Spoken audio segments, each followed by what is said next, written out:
Токму пред големиот споменик на крал Марко, кој пред 7 месеци е поставен на плоштадот Методиј Андонов Ченто, младите ќе ги читаат своите лични творби за легендарниот лик кој историски е нерскинливо поврзан со Прилеп.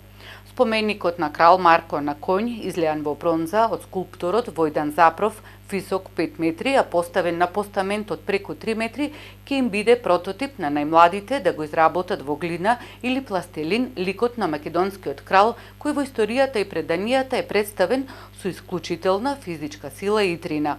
Ова се дел од настаните од културната манифестација Денови на Крали Марко, што утре ќе се одржува по 10 пат.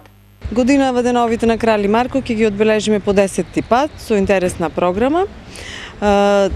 Утре имено во четврток во 11:30 часот програмата ќе се одвива токму пред неговиот споменик во центарот на градот на плоштадот Методиј Андонов Ченто. Ќе има литературно читање на авторски творби на ученици од Основното училиште Блаже Конески. Историската секција ќе одржи час и презентација на тема Подем и пропаст на Прилепското кралство. Исто така ќе се изработува ликот на Крали Марко во пластелин и во глина, а сето тоа ќе биде зачинето со едно убаво македонско оро од културно-уметничкото друштво Моминок.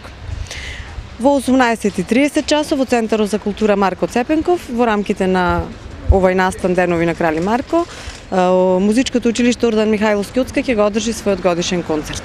Со манифестацијата се одбележува годишнината од загинувањето на Крали Марко, а целта е промовирање на Прилеп како град каде што живеел овој легендарен крал.